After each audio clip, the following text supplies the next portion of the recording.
Hey, this is Paris. I hope you enjoyed the Data Vampire series that we did back in October. It's had a fantastic response. And for that series, I spoke to a bunch of experts. And now we're releasing the full-length versions of those interviews for our supporters over on patreon.com. And I wanted to give you a preview of what those interviews sound like.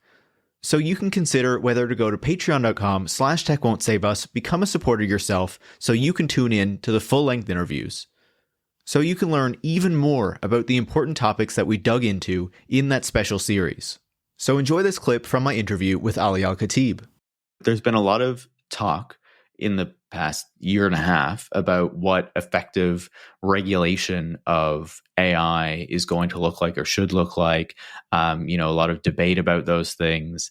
A lot of CEOs speaking out and saying what that should look like, and unfortunately lawmakers listening to them as though they have the answers.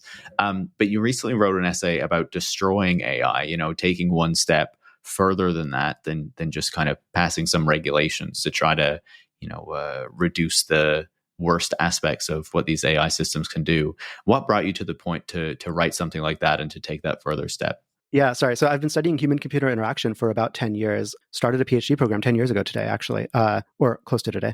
I mean, I had been spending a long time thinking about how to develop human-centered systems, and particularly writing papers that were trying to bring ideas from the social sciences about power, about oppression, about violence, into understanding how algorithmic systems can manifest these kinds of harms, and trying to encourage people to think along those kinds of lines to understand and then to design consequential algorithmic systems in various different ways.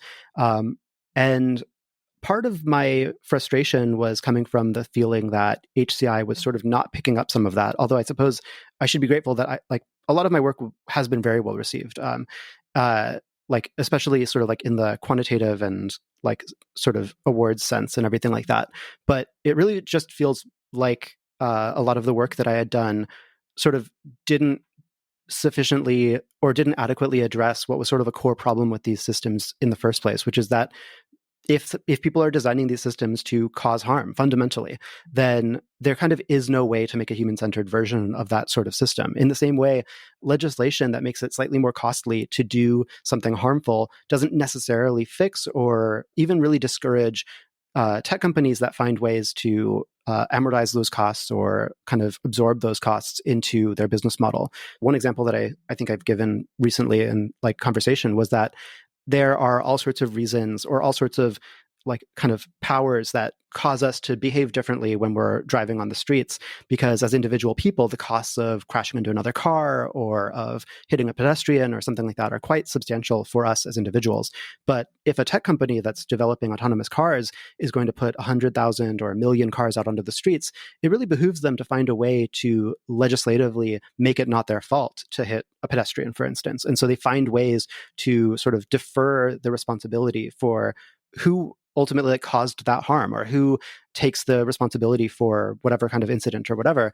And so that creates like these really wild, perverse incentives to find ways to sort of consolidate and then offload responsibilities and consequences for violence.